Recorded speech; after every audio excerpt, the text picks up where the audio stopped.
Hello everyone, welcome to my channel. My name is Jules and I'm excited to talk to you about how to rewrite your self-image. Imagine standing in front of a mirror. You see yourself, but not just your reflection. You are seeing everything you think about yourself, your successes, your failures, your strengths, your weaknesses. That image staring back at you is more than skin deep. It's your self image, and it's one of the most powerful forces in shaping your life. Your self image is like an internal blueprint. It dictates how you think, how you act, and ultimately what you believe you deserve. If your blueprint is flawed, it doesn't matter how hard you work or how many opportunities come your way. You'll sabotage yourself to stay consistent with that image. But here's the good news.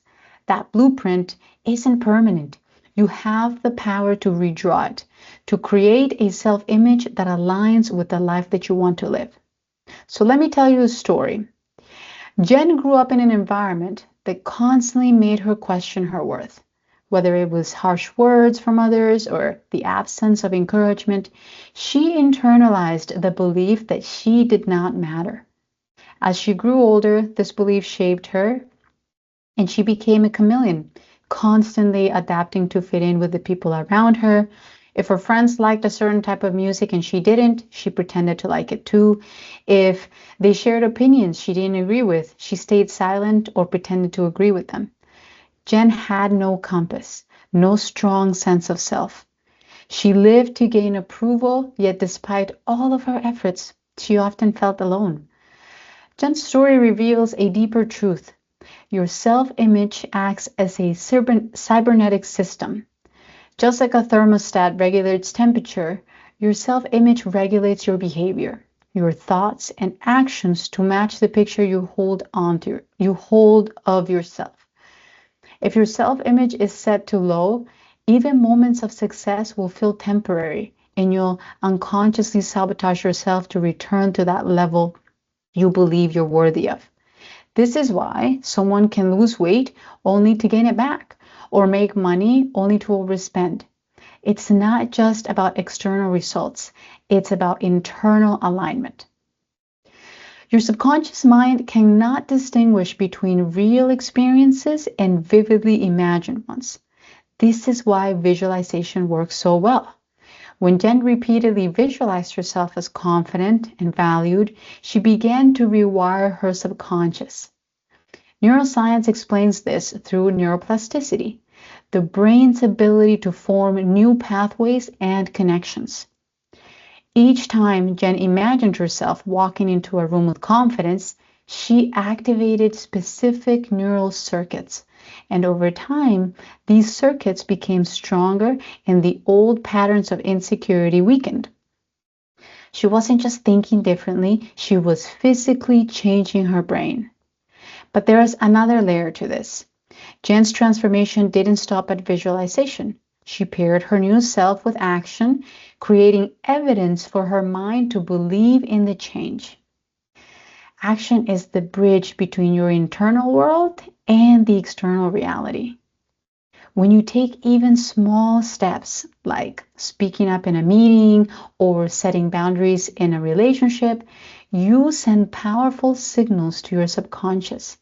This is who I am now. These actions reinforce your new self-image and build momentum.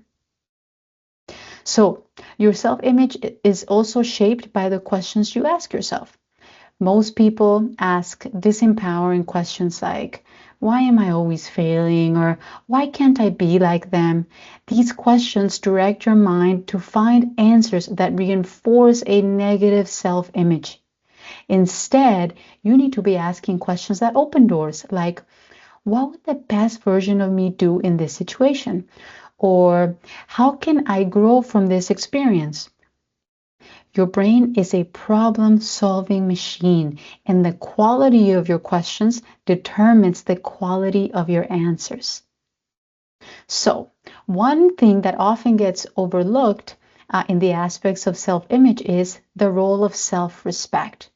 Self-respect is the foundation upon which a healthy self-image is built.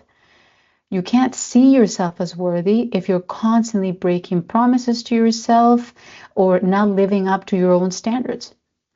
Every time you say you'll do something and don't follow through, you erode your trust in yourself. On the other hand, keeping even small promises, like waking up on time or drinking enough water, builds self-respect. This respect strengthens your self-image and creates a ripple effect in every aspect of your life. Another critical piece is understanding the power of environment. Jen's environment had reinforced her negative beliefs for years. To change her self-image, she also had to change the people and the influences around her. Think of your environment as a mirror. It reflects back what you believe about yourself. So you need to surround yourself with people who see your potential and environments that inspire growth, and your self-image will naturally elevate. Now let's get a little bit practical. Here's how you can start transforming your self-image today. Number 1, craft your new blueprint. Write down a detailed description of the person that you want to become. Be specific. How does this version of you think? How do they feel? How do they act? What are their habits and values and priorities? Create a vivid mental picture and revisit it daily if you can.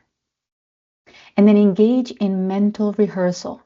Close your eyes and imagine yourself living as your ideal self. See it clearly. Feel the emotions of success, confidence, and fulfillment. Engage all your senses to make the visualization as real as possible. And remember, your brain doesn't know the difference between real and imagined experiences. 3, take identity-based actions. Start with small, consistent actions that align with your new self-image. If you see yourself as disciplined, prove it by committing to one small habit and sticking to it. If you see yourself as confident, take one bold action, like, initiating a conversation or sharing your opinion. So important. And make sure that there's small steps. It's very important that there's small steps so you can accomplish them. Reframe your setbacks. When you face challenges, see them as opportunities to strengthen your new identity. Instead of saying, I failed, say, I'm learning and I'm growing. Remember that every setback is a chance to reinforce your resilience. Number 5, curate your environment. Audit your surroundings. Are the people, media, and environments in your life reinforcing a positive self-image or pulling you back into old patterns? Make conscious choices to surround yourself with influences that support your growth. Think of your self-image like a garden. If you've been planting weeds of doubt and fear, it's time to pull them out and replace them with seeds of confidence, of courage, and belief. Water those seeds daily with affirmations, visualizations, and actions, and watch as your self-image blooms into something extraordinary.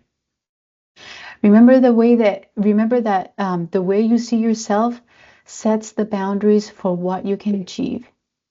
If you want to change your life, you must first change the way that you see yourself. Stand in front of that mirror, not to criticize, but to create a new image. It's so important because that's what you think of yourself, and that's what your brain will push you to be that person. Then once you've created that person, go out and live it. The power to transform your life has always been in your hands. So put it to the test. Try it.